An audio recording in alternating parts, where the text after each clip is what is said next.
Hi everyone, I'm Warren Dean, the spokesperson for the Edmonton Humane Society, and welcome to our April edition of the Edmonton Humane Society podcast. Has been a very busy couple of months since I've started here, and that's going to continue as it looks like spring has finally sprung. We do have a couple events coming up this summer, including Pets in the Park. I'll have details coming up on that later on in the show.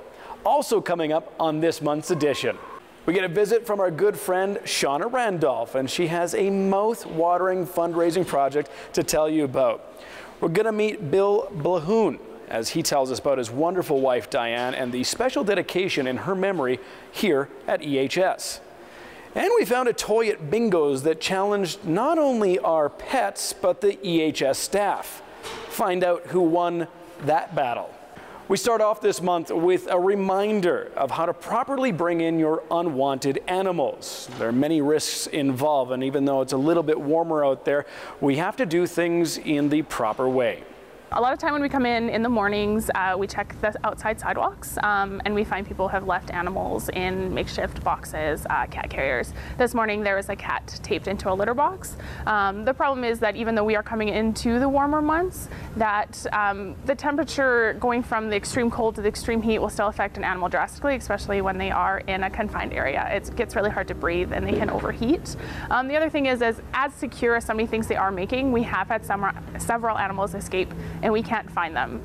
This is on the rural edge of the city, so if an animal gets loose, we are still very close to wildlife, and you're not guaranteeing the safety of your animal. The best thing to do is to wait until we are open and to bring in your animal and talk to us so that we can safely take it from you straight into a warm environment where there is food and water, and there's no risk of the animal coming into any harm. Great advice from Marissa. Thanks once again for helping us out with that.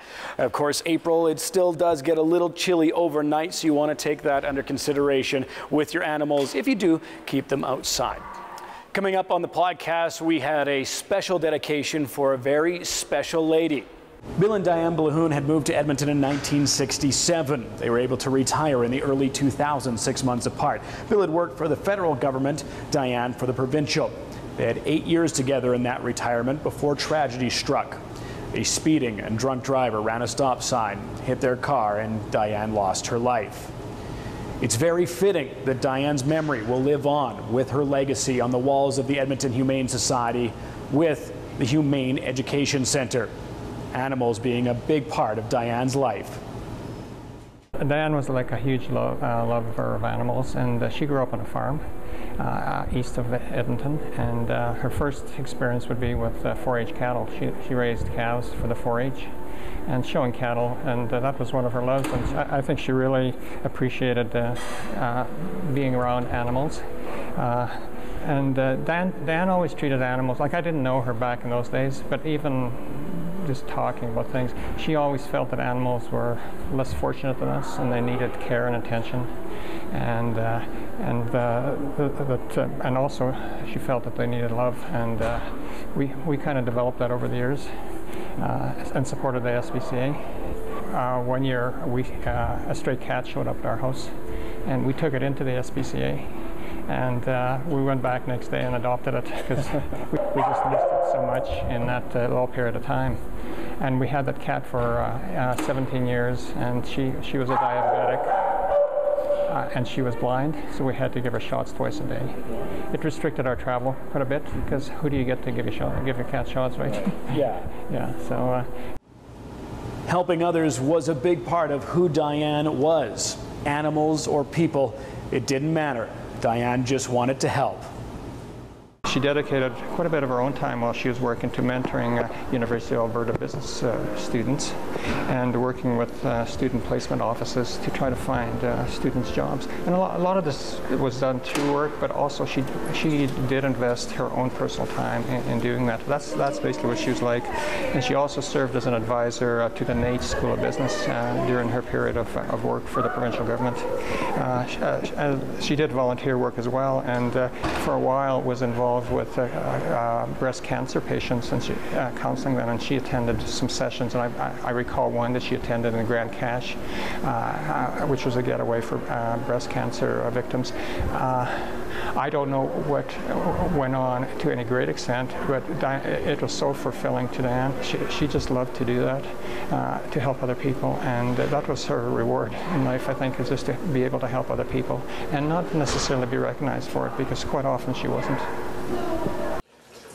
Both Bill and Diane had been involved in shelters in the past. Having a condo in Canmore allowed them to help out with the Bow Valley SPCA, a very small shelter in the region. Not only being on the board of directors, but helping out with the smaller stuff like washing windows. That had a very positive effect on both Bill and Diane. It is very rewarding. It's very rewarding, and you know, I told someone once that doing things like that is, I do it because I'm selfish, because it's so rewarding personally to a person. Yeah. And same with donating. Donating, in my view, and this is a quote from Bill Clinton, he said, I do charity work all around the world because I am selfish. He said, it feels so good when I do it. And to hear that from an ex-president, someone who could be doing anything he wanted to in his life, but he chooses to spend a lot of his time doing that. Obviously, Diane's love of animals was a huge reason Bill chose the Edmonton Humane Society, but it was another one of Diane's huge personality traits that chose the specific spot where her memory will live on. Diane selected, made a list of a number of charities that she wanted to contribute to, and she wanted that to be part of her estate. And unfortunately, 9 months later, as we were driving to Jasper, our car was struck by a speeding drunk driver who failed to stop at a stop sign. Diane died at the scene. But I needed to, personally, you know, I needed to honor Diane's wishes. So I contacted Corrine King at the shelter here, and she sent me some information about named gift opportunities. And maybe just to explain that, it's donors can select some area off the shelter and have their names or someone else's name put on it in return for a donation. And this is what I wanted to do in a way to honor Diane, because of her love of animals, but also because of her involvement with education.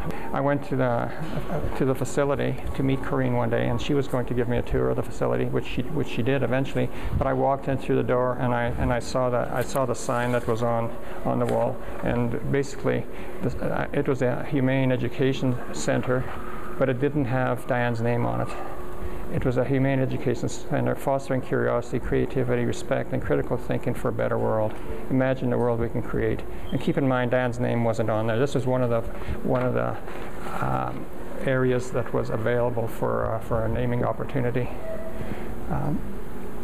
As soon as I saw that sign on the wall, I knew that Diane's name above that would be absolutely perfect. Diane was a believer in lifelong learning, and she really practiced what she preached. She had a thirst for knowledge and creativity. Every day she needed to learn things, but not only that, she enjoyed conveying her knowledge to other people and teaching. At her job, she did a lot of training courses. She would have no problem standing up in front of 500 people and conducting a session. And that is what she was like. She just had this thirst to learn how to do things, and that is demonstrated in a lot of what she did on a day-to-day basis. Like the courses she took, I could talk for 10 minutes on just naming the courses that she took. But you know, like there was weaving. She took power tools, how to run power tools at Lee Valley Tools. She was a Reiki master. While she worked, she went to Grand McEwen College and got her massage therapy course, which I believe is a 2-year course full-time, but she took it over 4 years in evenings while she worked. She just had to learn things and convey them to other people. Ceramics, photography, oil painting, she was always taking something. And it's not like she did all this at once. She would move on and do other things. So Warren, when I say an education center in an animal shelter facility or a facility like this, that is Diane. That suited her perfectly. As I said, when I walked in that door, and I saw that sign, I didn't have to go around looking for some other opportunity for naming things. That just suited her exactly as to what I felt would be appropriate for me. And Warren, what I want you to know as well is that as a result of the accident, I have received an insurance settlement, and I didn't want to personally benefit from my wife's death. I have donated all of that money to charities, and the Edmonton Humane Society is one of those. And it's, as I said, it's very comforting to me to have done that in Diane's honor. So what would Diane think of having her name attached to the education center? She would be humbled, but she'd probably say something like, imagine that. Diane was a person who never boasted about herself, and she never patted herself on the back. Even some people that are really close to her have said things like that we never knew much about Diane because she never talked about herself. That's what she was like. It's obvious how much Bill loves Diane and how hard this has been for him. I had to ask, does this help the healing process? It does for sure, because I mean, we don't know what happens after we die. I truly believe that part of her is here, and that she's watching over the animals. And maybe that's me, and maybe that's my selfish way of comforting myself. But I definitely feel that is the case. In fact, when I drove up here today, I had that kind of an eerie feeling. You know what I mean? Yeah. It speaks volumes to who Diane was when complete strangers come together sharing a story about her and become friends through her legacy. That's exactly what happened during the dedication. We had a dedication of the training facility of the Humane Society training facility on March the 8th, and I had 35 of my closest friends and relatives that have supported me over the last year and a half since Diane died. I had them attend, and many of them did talks about Diane, and one person commented to me afterwards that a lot of those people didn't know each other, but it's just so amazing that the theme was the same. They all spoke basically what I've told you today about her, and yet a lot of those people didn't know each other.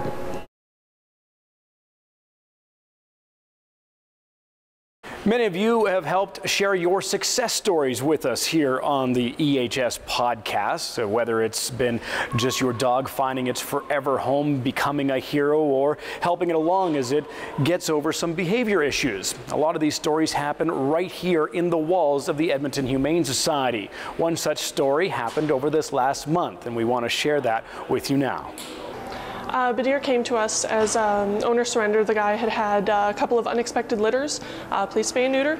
He had a couple unexpected litters that he couldn't care for anymore, so he had them surrendered to the shelter. Our animal protection officers brought them in, and the rest of the litter was absolutely fine, except little Badir was a little bit more nervous, very scared.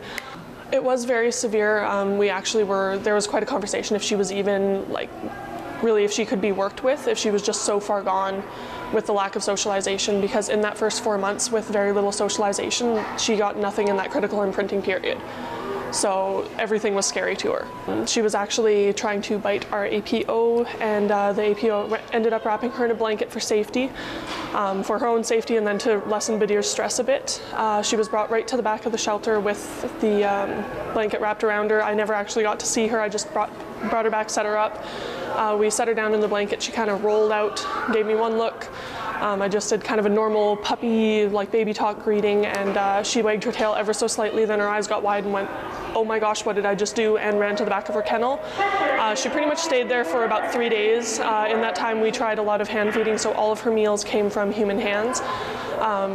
So we were sitting there offering her food, and sometimes she'd take it, sometimes she wouldn't. I started using peanut butter to try and entice her a little bit more, because what dog can resist peanut butter? And she came over a lot more quickly.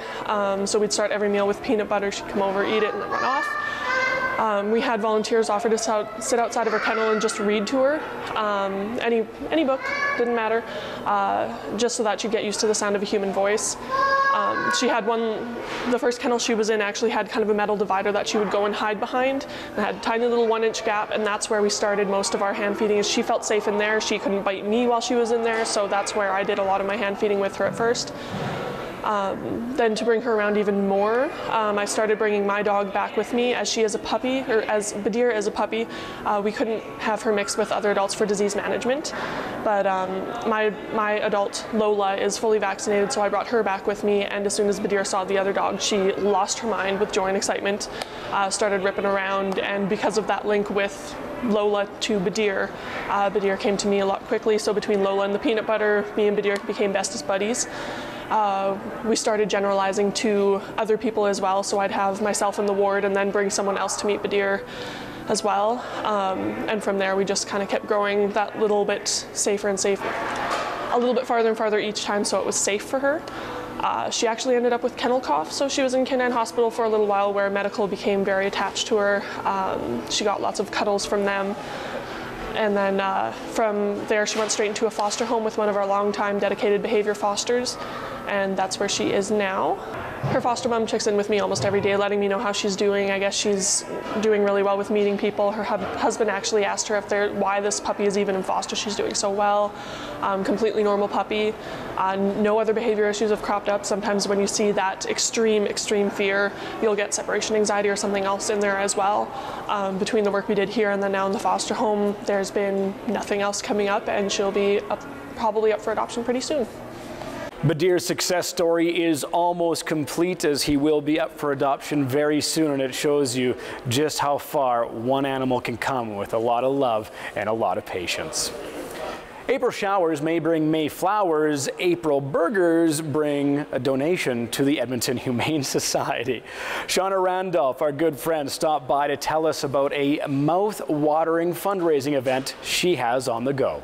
Well, with a very familiar face at the Edmonton Humane Society for April's podcast. Shauna Randolph, welcome back. Thank you, Warren. Is it different? Is it weird? It is so surreal, but, you know, just wonderful to see the animals and the great friendly faces behind the scenes, too. Yeah, of course. We're always happy to have you back visiting and saying hello to our animals, like Mort here.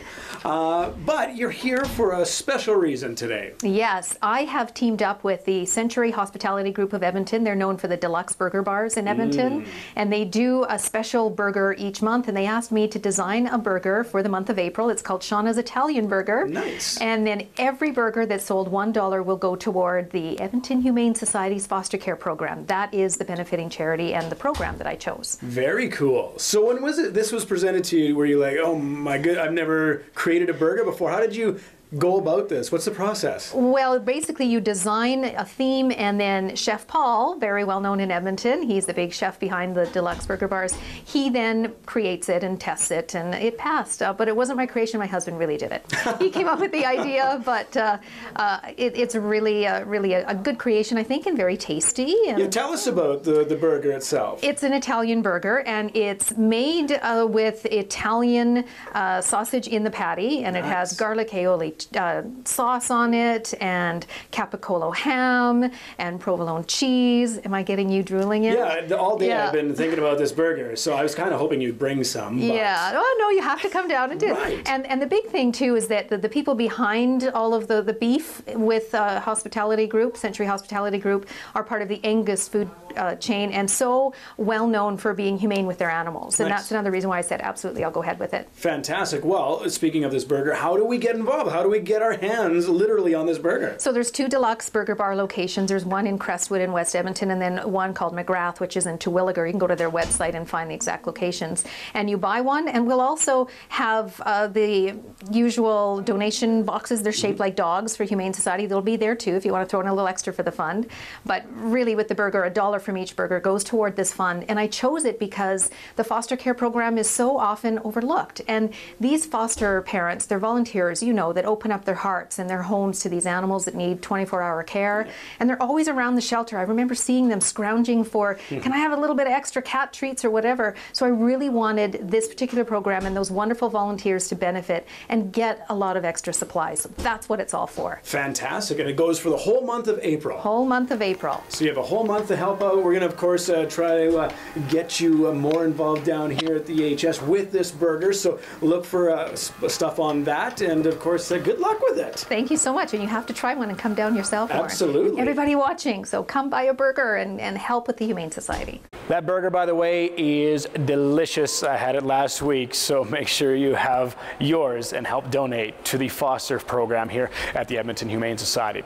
Don't go away. Coming up, we're going to stop in at Bingo's. We have some items to showcase, plus a little bit of fun with our staff. We're in Bingo's with Nadine, and we're slowly getting into spring. I think it's here. It's supposed to be. Kinda here. It's coming. It's coming. But we, of course, want to make sure your animals are looked after. We've got some food. We've got some toys to talk about today. But let's get started with some treats. Absolutely. Origin has been making awesome dog food for quite a while. And they came out with the dog treats, but finally we got cat treats. Nice. They are freeze-dried, and all the ingredient is the meat that's on the front. So this one here is freeze-dried wild boar, beef, and lamb, and it's regional red, so it matches the food that the dogs are eating. So that's always a good idea, is that you can kind of match up your food with your treats as well. Absolutely, and everybody's looking for an one ingredient food or treat, and it's very hard to come across. So Origin's really tried hard to get with that program. Nice, fantastic. We also have some alligator jerky. Well, there's lots of alligator hunting shows out there, and everybody knows that people are hunting alligators for their skins and stuff like that. Well, this is the way to use the meat. Okay. So it's definitely a good byproduct instead of just throwing the meat away.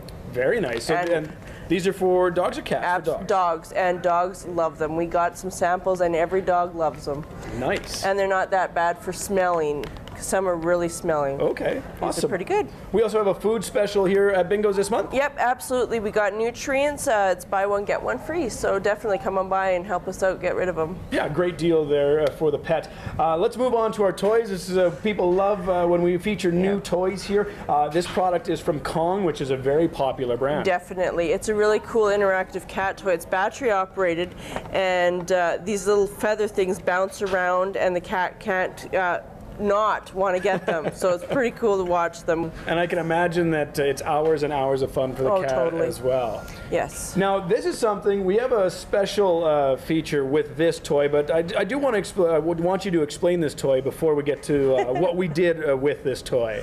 Okay, so this is one of the new toys by Nina Ottoson that we've had some before, but this one's really intricate, and you can actually buy other games to install beside it, so you can get a big tiled surface of this type of game. It's quite difficult, so your dog has to be pretty smart to start with this one. This is the intermediate one, then there's a beginner one. The dog actually has to spin this circle thing here to get the treats that are underneath these little discs here, and they have to figure out how to get it to right here and pop it out. And the trick is to make sure the treat is too big to come out the top, because I have some staff talking about their cats actually lick the treat right out of there.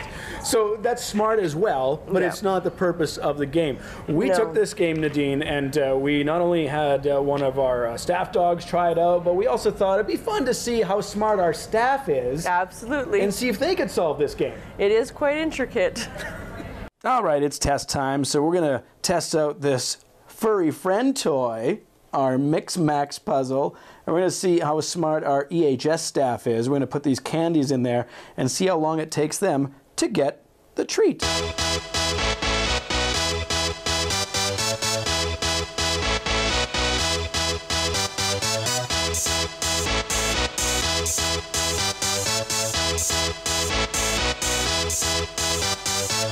Y'all ready for this?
There you go. Seems that some of our pets are smarter than some of our staff. What can we say?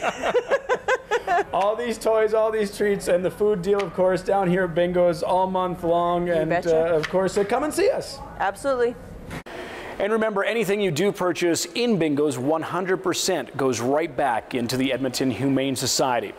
Before we wrap things up on this edition of the podcast, we'll take a look at some animal news. And you've heard of hair of the dog. Well, how about a dog that maybe needs hair of the human?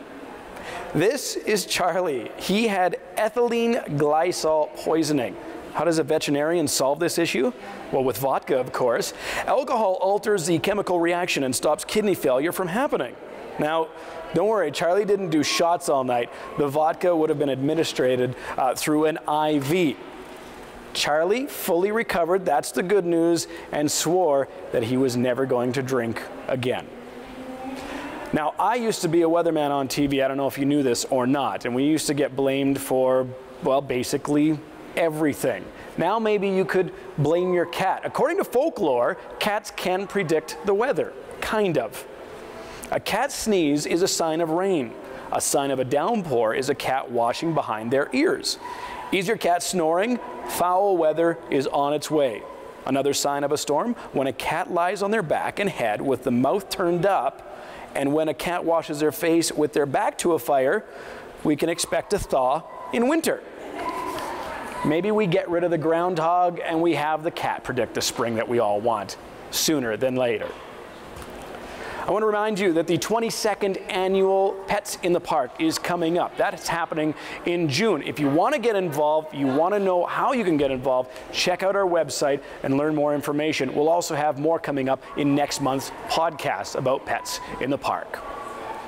A thank you to all of you who do support the Edmonton Humane Society. Being a nonprofit charitable organization, we greatly depend on donor support to care for about 13,000 homeless animals each year. Please visit our website and how you can donate. We appreciate any donation, big or small. Thanks to CatchCan Systems for sponsoring this show. CatchCan is committed to sustainable development by protecting and preserving the land and water. A big thank you to Evan Adnams for his technical directing time and talents to bring this show to you, and for Shaw TV for airing our show at no cost, the only news magazine show produced for and by an animal shelter. See you next time. Take care. Remember, if you're missing us, you can find us at our website, on Facebook, Twitter, Instagram, and of course, on our YouTube channel.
The Edmonton Humane Society. There's a pet for everyone.